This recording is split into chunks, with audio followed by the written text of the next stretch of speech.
मोतीलाल नेहरू जी के लड़के थे। नरेंद्र मोदी कौन थे? एक गांव के गरीब कोख से पैदा लिए हुए, ये एक बड़े घर से पैदा लिए हुए नेहरू रहे।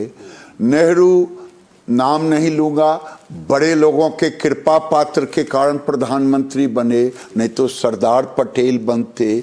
और नरेंद्र मोदी 2014 में अगर प्रधानमंत्री बने, जनता ने देश में आवाज पहले उठा, इलेक्शन बाद में हुआ, चुनाव बाद में जीते, उन्होंने मुख्यमंत्री के रूप में जो अर्जित किया वो अद्भुत था।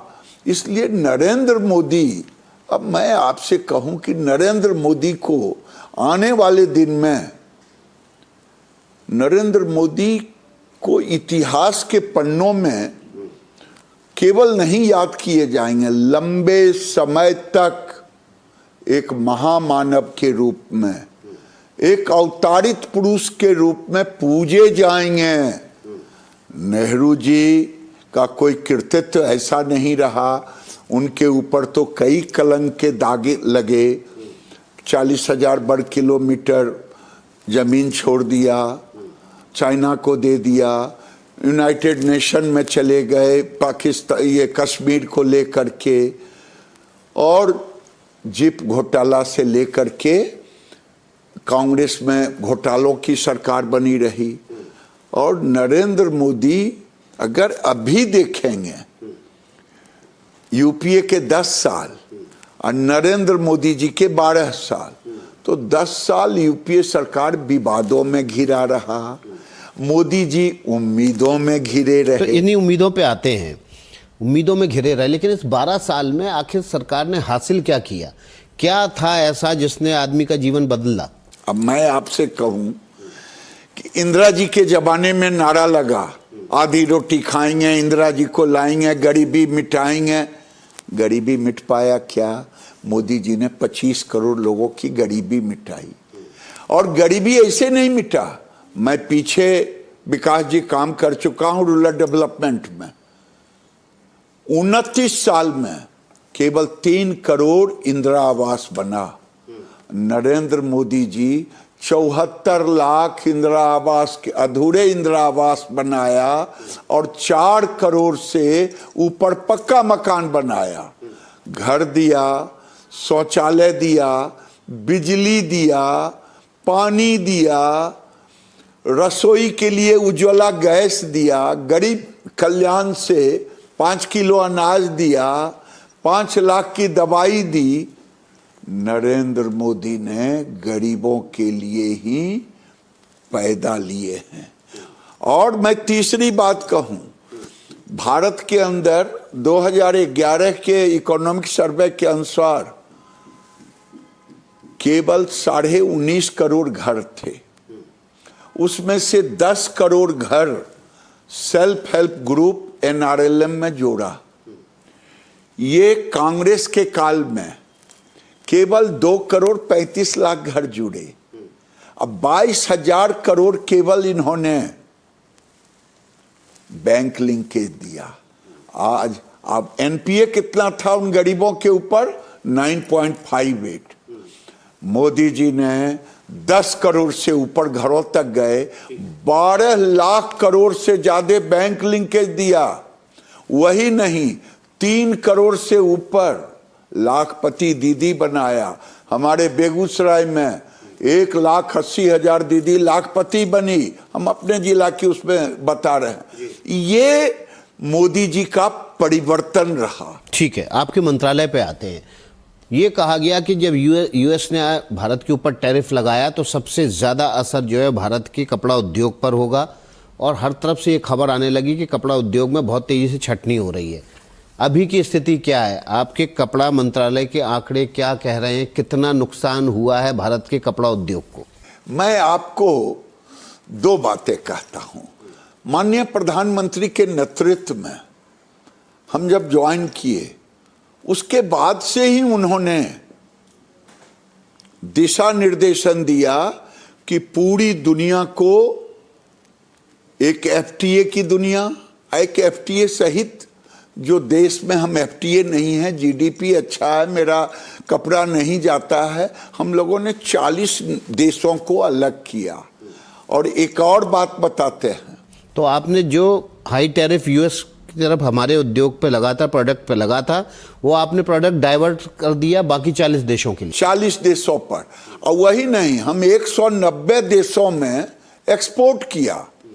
और वही नहीं, पहले 250 जिलों से एक्सपोर्ट होता था।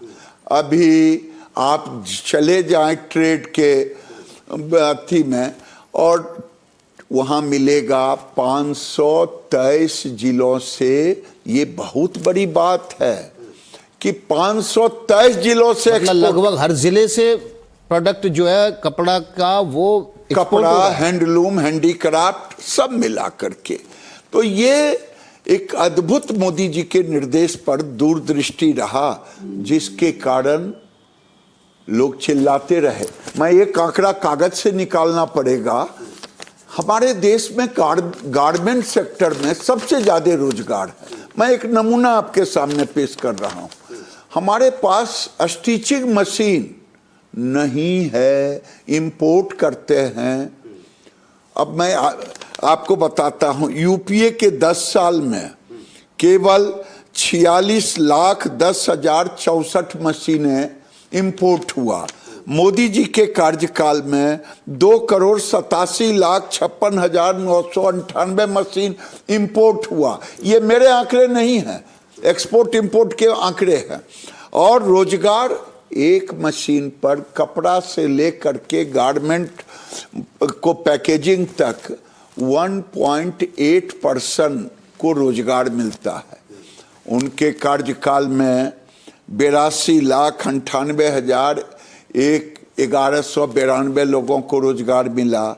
मोदी जी के कार्यकाल में 5,17,62,596 लोगों को रोजगार मिला।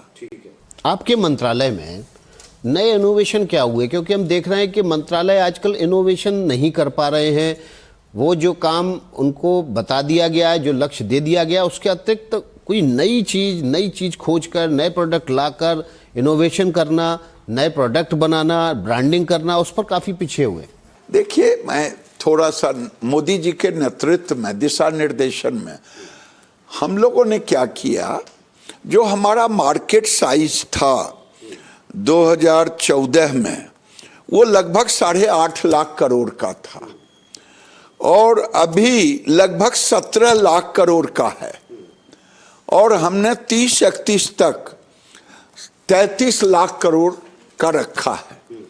अब इसमें फाइबर चाहिए, हम 13 से 15 मिलियन फाइबर ले रहे हैं, लेकिन मैं 30-31 तक मुझे लगभग 22 से 25 मिलियन टन फाइबर लेना पड़ेगा। 13 से 15 मिलियन टन, लाख महीने गड़बड़ का, 13 से 15 मिलियन टन, और आने वाले 30-31 तक 25 मिलियन टन तक हमें जाना पड़ेगा।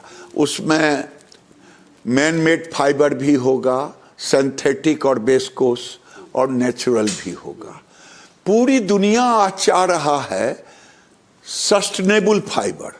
जिस यूरोप के 26 देशों के साथ मेरा एफटीए हो रहा है, उसने कंपलसरी कर दिया है। यूनाइटेड नेशन ने न्यू एज फाइबर नाम दिया है और उसमें 2 फाइबर को रखा। वो रखा पेट बोतल रिसाइकिल फाइबर और कॉटन रिसाइकिल फाइबर। हमारे यहाँ वो भी पानीपत से लेके दक्षिण तक हो रहा है। लेकिन इनोवेशन क्या किया आपने? मैं बता रहा हूं, मोदी जी ने भारत टैक्स के अंदर और उसके बाद एक उनके दिशा निर्देशन में न्यू एज में हमने 10 फाइबर को लिया। अच्छा। एक ऐसा फाइबर लिया जो शायद आपके राज्य में उसे अकौवा कहा जाता, महाराष्ट्र में रुई कहा जाता, कहीं मदार कहा जाता, कहीं और आकर कहा जाता। ये बीड है, अकौवा बीड है। इसके फाइबर पश्मीना से पतला होता, उलन से ज़्यादा गर्म होता, सिंथेटिक से हल्का होता, कॉटन से 1.5 गुना अधिक पानी सोखता। हमने 24-25 में ही इसको इंडस्ट्री के साथ तो जोड़, कौआ जो सड़क के किनारे गली में बिल्कुल। चौराहे में खेत की मेड़ पे जो उगाता है, बिल्कुल उससे आप अब फाइबर बनाकर उससे कपड़ा बना रहे हैं।